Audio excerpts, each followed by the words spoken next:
আমাদের সমাজে বা দেশে রীতিমতো চলছে রাজনৈতিক লীলা খেলা। হত্যা, গুম যেন নিত্য নৈমিত্তিক ব্যাপার। যখন কেউ ক্ষমতায় বসে তখন তার অপব্যবহার শুরু হয়। অথচ ইসলাম একটি শান্তিপূর্ণ ধর্ম, যাতে রাজনীতিতে ছিল সুস্পষ্ট জবাবদিহিতা। আজকে আমরা এমন একজনের গল্প শুনব যিনি রাজনৈতিক নেতা হিসেবে অনন্য দৃষ্টান্ত স্থাপন করেছেন। ওমর ফারুক রাদিয়াল্লাহু তাআলা আনহু ছিলেন অনন্য বৈশিষ্ট্যের অধিকারী, শাসক ও সমন্বয়ক হিসেবে সফল ব্যক্তিত্ব। দুঃখী মানুষের কান্না তাকে কাতর করে তুলত। শাসন ক্ষমতা পেয়ে জনতার অধিকার আদায় করতে না পারার কারণে আল্লাহর কাছে জবাবদিহি করার ভয় তার হৃদয়ে থাকত সদা জাগরুক। একদিন খলিফা ওমর রাদিয়াল্লাহু তাআলা আনহুর নিকটে কিছু কাপড় আসলে তিনি সেগুলো হকদারগণের মাঝে বন্টন করে দেন। এতে তাদের প্রত্যেকে একটি করে কাপড় পেল।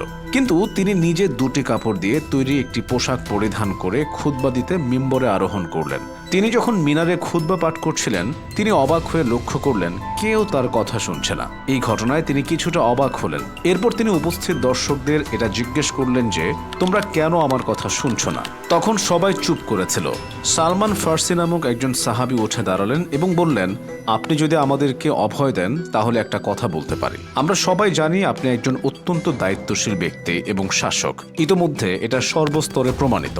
কিন্তু আজকের একটি ঘটনায় আমরা সবাই খুবই মর্মাহত হয়েছে। আপনি সবাইকে একটি কাপড়ের তৈরি পোশাক দিয়েছেন, অথচ আপনি যে পোশাকটি পরেছেন সেটি দুটি কাপড়ের পোশাক। সালমান ফার্সির এমন কথা শুনে তিনি মুচকি হাসলেন এবং বললেন, তোমার বক্তব্যের উপযুক্ত জবাব আমার কাছে রয়েছে। তিনি তার পুত্র আব্দুল্লাহকে ডাক দিলেন এবং তাকে ডেকে জিজ্ঞেস করলেন, আমার গায়ে যে অতিরিক্ত আরেকটি পোশাক রয়েছে এটি কার? তার কথা শুনে আব্দুল্লাহ মাথা নিচু করে ফেললেন। তিনি আস্তে করে বললেন, এই পোশাকটির মালিক আমার আব্বা নন, বরং আমি নিজে। আপনারা সবাই আমার পিতাকে ভুল বুঝছেন। আমার বাবা মানুষকে প্রতারণা আর ঠকানোর কথা কখনো ভাবতেও পারেন না। এই কথা শুনে উপস্থিত সকলে হতবিহ্বল হয়ে বসে রইল এবং সবাই মাথা নিচু করে বসে রইল। ঠিক এমন সময় ওমর ফারুক রাদিয়াল্লাহু তাআলা আনহু তাদেরকে জিজ্ঞেস করলেন, এখন কি আপনারা আমার বক্তৃতা শোনার জন্য প্রস্তুত কিনা? তখন সকলে একসাথে এটা সম্মতি দিল যে তারা সবাই ওমর ফারুক রাদিয়াল্লাহু তাআলা আনহুর বক্তৃতা শোনার জন্য প্রস্তুত। পৃথিবীর সকল দেশের রাষ্ট্রনেতাদের মধ্যে যদি এ ধরনের জবাবদিহিতা থাকতো,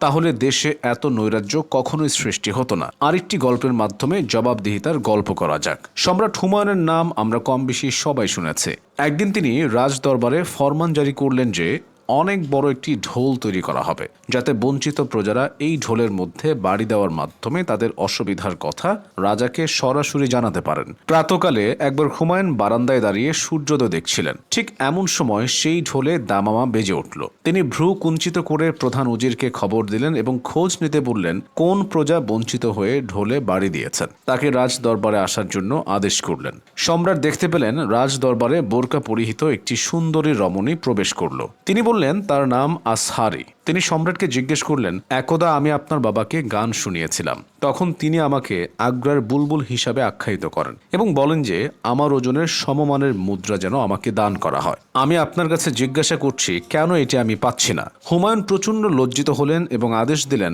প্রয়োজনীয় নথি ঘেঁটে যেন তাকে সেই স্বর্ণমুদ্রা দান করা হয়। স্বয়ং বাদশাহ হুমায়ুন দরবার হলে বসে জবাবদিহিতার একটি অনন্য দৃষ্টান্ত স্থাপন করলেন।